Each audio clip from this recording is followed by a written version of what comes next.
Give it a break. It could be good, Inkbus. Inkbus. So I just wanted to talk a little bit about Destiny 2 today, and basically Destiny as a whole. More so the direction it's taking, and also the direction it's taken in the past, and a bit of a warning, if you will. This is a video for all the people that are all aboard the hype train. Boop boop, Destiny can't do anything wrong, toot toot. This is more so a video for that type of mentality. And I'm not bashing you if you're really excited for the game. You can be excited for the game. I'm just reminding you. If this is your first time hearing me, then I welcome you, and I urge you to hit the subscribe button or like button. It's a huge help, especially considering many people will hate this video. People just don't like opinions on the internet, not one bit. But if you are one of the few people who can hear an opinion that doesn't exactly mesh with your own and still be okay with it, then sit back and enjoy. And if you still hate me at the end of it, then I can't really stop you from hitting that dislike button, but I urge you to stay until the end. Now, I can already hear, Inkbus, you haven't even seen any fucking gameplay for Destiny 2. You can't judge something that you haven't seen yet. Well, sure, I haven't seen any gameplay about Destiny 2, but I sure as hell have seen their fucking terrible business practices towards the game in the past going on 3 years. And I've seen how they treat the consumers, and especially the consumers' wallets, like total garbage. So why would you defend a company that honestly doesn't give a shit about you? If you are defending the game, then that's perfectly fine. Truth be told, I actually really liked a couple things about Destiny, like the gunplay and some of the places that you go to. But it can't be denied how fucking scummy they have been these past 3 years towards their fans that they care so deeply about. So what really made me want to do this video is when I saw the latest trailers for Destiny 2, something which surprised just about nobody. This whole Destiny 2 announcement. Is there really any reason to get hyped for this? I get that it's the hype train and shit like that, and for sure Destiny did a lot of things right, but it did a lot more things wrong as well. Nobody can doubt that it was a pretty horrid mess at release, and sure, a lot of things changed over time, but let's remember something, and I want you to really work with me on this thing. So let's first remember how Destiny required rewrites a year before the game was set to release. The original script was written by Joseph Staten, I think I'm saying it right, who was the cinematic director for all the grand moments in the Halo series, each and every single Halo game. So he approached the studio's leadership with said supercut for Destiny, which was probably about 2 hours. And remember, this was 2 hours of the big moments that were to happen in Destiny, not 2 hours of all the cutscenes. This is a supercut. Well, the leadership did not like this supercut one bit, so they completely trashed his ideas in supercut and he left. And then they rewrote the script with the extremely short time span of 1 year. Try to remember this was 1 fucking year before the game was supposed to release. And while that is an extremely short amount of time for writing a game, what we got on the final product felt even shorter. A little bit odd, wouldn't you say? I can barely remember playing and beating the story to Destiny when it first came out. Really, I can't remember much at all about it. And almost all of the characters were extremely boring to boot.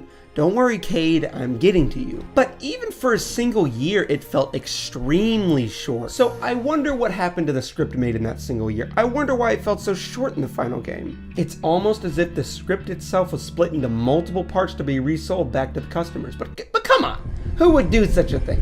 Who would take a complete game and split it down into several parts just to be resold for pretty much full price back to the customers and fans who just want a full game? Of course, Activision. I don't want to assume too much of what Joseph Staten's idea for the story was going to be, because truthfully, I'll never know.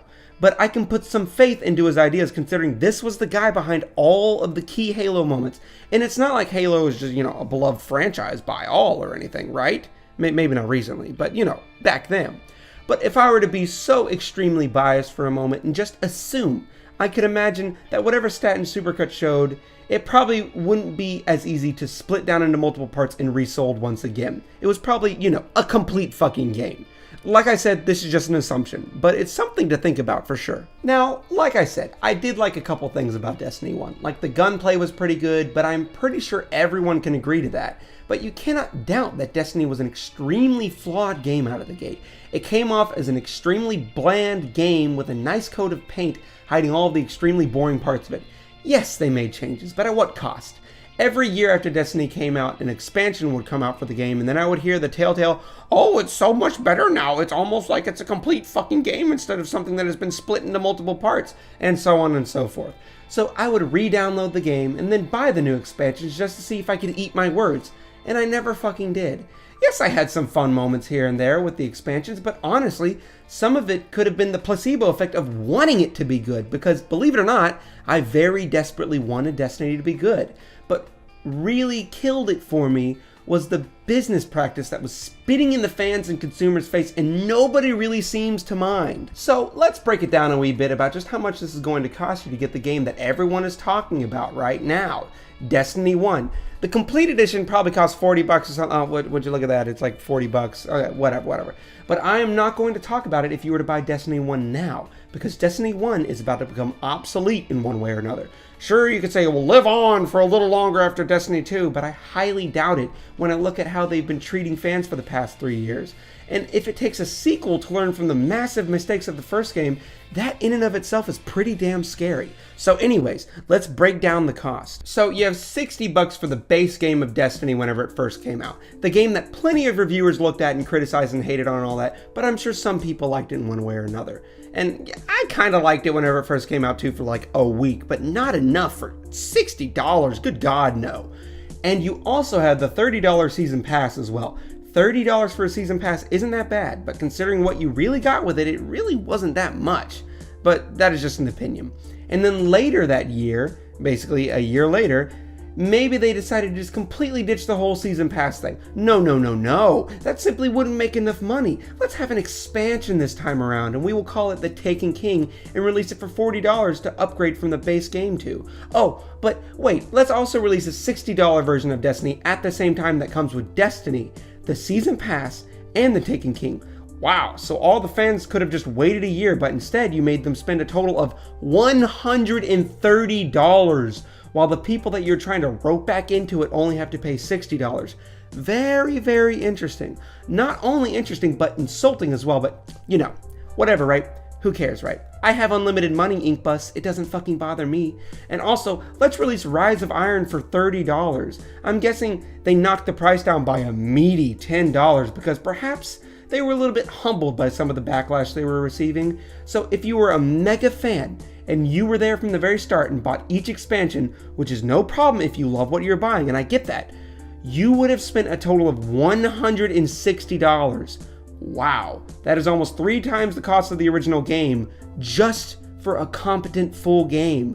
All of that money just to simply fix the empty shell of a game and make it one competent game that people can enjoy now, regardless of whether you like it now. You can't deny this is some of the worst fucking practices you could possibly have in the industry. Now, I can already hear some of you people out there, oh, but Inkbus, Call of Duty, and Battlefield get away with this shit year after year. Why is it different for Destiny? Now, you could argue that for sure, but when I play Call of Duty or Battlefield, I know that I'm playing a complete game on day one, for the most part. I know I'm going to get 14 maps or whatever in Call of Duty multiplayer, or maybe a bonus mode and a campaign. Although I also understand how fucking awful it was what they did last year with Modern Warfare. But remember, if I am buying a Call of Duty game, or especially a Battlefield game, I am getting a complete experience. There's a reason people buy this year after year and Destiny has slowly decayed. The DLC is optional. Yes, it's heavily recommended, but it's still very, very optional. You're essentially buying the content that you deserve day fucking one when it comes to Destiny. And also another thing, I had the urge to make these videos after I saw the latest trailer for Destiny 2, and watching them did get me a little hyped, especially the first trailer, which I actually really liked as a teaser. But when I saw the second trailer, which was pretty official, and it's just odd, don't you think? Do you remember when Destiny was about the big shit going down, a war was in the making? Has Bungie ever really done humor in games all that well? Because I love Cade's character, but when he is literally the only character you have that is any fucking good, don't you think you should step back and reevaluate things a little bit?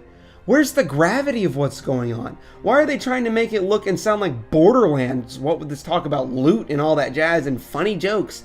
Have they just completely disregarded any serious story that they have for this game? It's like Bungie forgot how to make serious shit with these new trailers, and I have no doubt they're going to come out with something more serious for E3 or some such, but it feels too early for a sequel. Remember how everyone talked about how Destiny taken 7 years or some such to make, so much manpower, so much money, about how big of a project it was? I get that now they have the engine and assets and stuff, but do you really think now is the time for a sequel so soon? It's all just way too odd. But forget about me, all aboard the hype train, choo-choo, Kate is so funny, I love it when my game is essentially held on the shoulders of Guardians of the Galaxy character, yay, choo-choo. Okay, I am done now. If you hate my guts and everything I stand for, then go ahead and hit the dislike button.